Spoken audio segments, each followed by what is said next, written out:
So hi நண்பா, Rapido night order பார்த்தீங்கன்னா நம்ம கோயம்புத்தூரில் உக்கடம்புத்தூர் ரயில்வே ஸ்டேஷனில் இருந்தால் மட்டும்தான் வருது காந்திபுரம். ஸோ 1-2 மனுஷன் நான் அமௌண்ட்டு ஒரு 50 ரூபா 30 ரூபா சேர்த்து கேட்டால் கொடுத்துருவாங்க, புரிஞ்சுக்கிறவன் பாய்ஸ் கொடுத்துருவாங்க. ஆனால் கேர்ள்ஸுக்கிட்டெல்லாம் வாங்குறதெல்லாம் ரொம்ப ஈஸி கிடையாது, கொஞ்சம் கஷ்டம்தான், இல்லை ரொம்பவே கஷ்டம்தான். ஸோ அதையும் பார்த்துக்குங்க. அதுக்கப்புறம் கேர்ள்ஸ் கூட எல்லாம் சப்போஸ் போகிற மாதிரி இருந்தால் தயவு செஞ்சு சொல்கிறேன், அவங்க முன்னாடி கெத்து காட்டுறேன், ஸ்பீடாக போகிறேன் அப்படியெல்லாம் எதுவும் பண்ணிடாதீங்க. அதாவது அவங்க கடைசி நிமிஷத்தில் ஒரு 15 நிமிஷத்துக்கு முன்னாடி ஆர்டர் போட்டு ஃபாஸ்ட்டாக போங்க, அப்படியே நம்மளை உசுப்பேற்றி விடுவாங்க. ஒரு நேரம் போல் ஒரு நேரம் இருக்காது, நம்ம கரெக்டாக போனாலும் ஆப்போசிட்டில் வர கண்ணுன்னு தெரியாமல் வருவான். ஒரு ரைடு கெத்துக்கு ஆசைப்பட்டு லைஃப்பை தொலைச்சிடாதீங்க, அப்புறம் நமக்கு தான் செலவு. அவங்க டாட்டா காட்டிட்டு போயிடுவாங்க. அளவான ஸ்பீடில் போங்க, கேட்டால் சொல்லிடுங்க, இந்த ஸ்பீடில் தான் போக முடியுங்க, ஓவர் ஸ்பீடெல்லாம் போக முடியாது, கேன்சல் பண்ணிட்டு போயிட்டோம். தயவு செஞ்சு 10 காசுக்கு பிரயோஜனம் இல்லை. அந்த பொண்ணோட கற்று காட்டுங்க, அந்த பிள்ளைக்கெல்லாம் நம்ம ஒரு ஜஸ்ட்டு ஒரு டிரைவர் தான். ஸோ அது ஒன்று பார்த்துக்குங்க. அப்புறம் பண்ணக்கூடாத தப்புன்னு பார்த்துக்கிட்டிங்கன்னா, நைட் லேடிஸ் ஏற்றுனீங்கன்னா நடுவில் பேக் வச்சுக்கோங்க. அதுவும் ஒரு சேஃப்டிக்கு தான் சொல்கிறேன், உங்களோட சேஃப்டிக்கு பாய்ஸ் கேப்டன்ஸ்.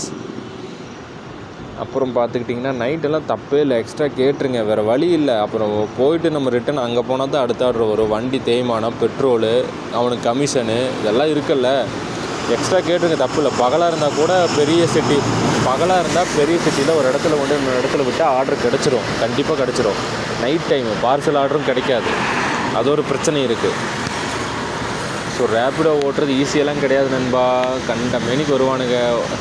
ஆண்களே 9க்கு வந்து வண்டியில் ஏறிட்டு அங்கங்கே தடவுவானுங்க. இதெல்லாம் சகிச்சுக்கிட்டு தான் ஓட்ட வேண்டியதாக இருக்குது, தலையெழுத்து.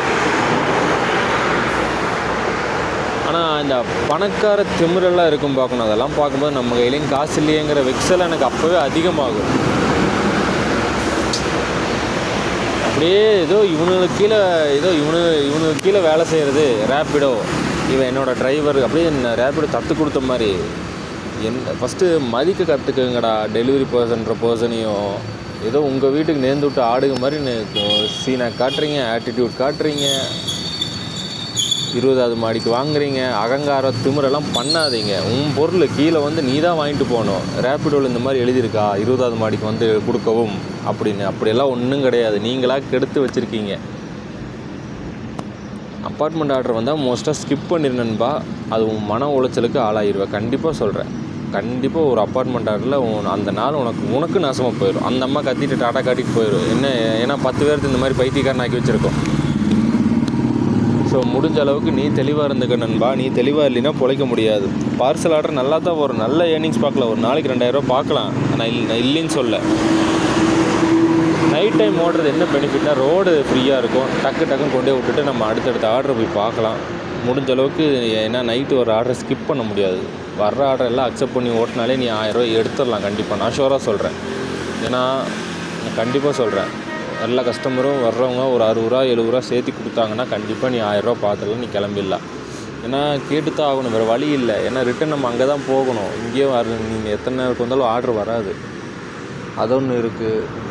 ஸோ முடிஞ்ச அளவுக்கு நீ பெட்ரோல் அடிக்கிறீல்ல, அதை வந்து உன்னோட ஏடிஎம் கார்டில் அடி. எதுக்கு சொல்கிறேன்னா, அதில் கிஃப்ட் பாயிண்ட் வரும், அந்த கிஃப்ட் பாயிண்ட் வந்து நீ ரீசார்ஜ் பண்ணிக்கலாம். காசாக வரும், காசாக எடுக்க முடியாது, அதுக்கு நீ ரீசார்ஜ் பண்ணிக்கலாம், பொருளாக எடுத்துக்கலாம். சப்போஸ் இப்போ நீ பெட்ரோல் அடிச்சுக்கிட்டே இருக்க அந்த உன்னோட ஏடிஎம் ஸ்வைப்பிங் மிஷின்லேயே அடிக்க கிஃப்ட் பாயிண்ட் ஏறுச்சுன்னா, அது ஒரு 20,000 ரூபாய்க்கு வருதுன்னா 20,000 ரூபாய்க்கு நீ போய் பொருள் எடுத்துக்கலாம். இதை யோசிக்கலாம்ல, ஏன் இந்த தப்பை பண்ணுற? கையிலேயே வெண்ணெயை வச்சுட்டு நெய் தேடிட்டே இருந்தால் அப்புறம் எப்படி? தெரிஞ்சவனுக்கு நான் சொல்ல கிடையாதுப்பா, தெரியாதவனும் இருக்கா, அவனும் பொழைச்சிக்கிட்டுன்னு தான் நான் சொல்கிறேன். தயவு செஞ்சு கையில் கொடுத்தும் ஜிபே, ஃபோன்பே, பேடிஎம் பண்ணி 10 காசுக்கு பிரயோஜனம் இல்லை. யூபிஐ பண்ணும்போது 10 காசுக்கு பிரயோஜனம் இல்லை. அந்த ஆப்காரன் தான் வளருவானே தவிர நீ அப்படியே தான் இருப்ப. உன்னோட டெபிட் கார்டு, எஸ்பிஐ பேங்காக இருக்கட்டும், கரூர் வைஸாக இருக்கட்டும், யூனியன் பேங்காக இருக்கட்டும், இந்தியன் பேங்காக இருக்கட்டும், பேங்க் ஆஃப் இந்தியாவாக இருக்கட்டும், அதுக்கப்புறம் இந்த கார்டுக்கு மட்டும்தான் நீ ஸ்வைப்பிங் பண்ணி காசு, அதாவது 200 ரூபாய்க்கு மேலே பண்ணால் மட்டும்தான் கிஃப்ட் பாயிண்ட் நிறைய கொடுப்பான். உன்னோட பர்த்டே அன்னைக்கு நிறைய கொடுப்பான். ஸோ முடிஞ்ச அளவுக்கு அதில் அடிக்கப்பார், அப்படி அடித்தா தான். ஸோ இன்னமும் நிறையா இருக்குது நண்பா.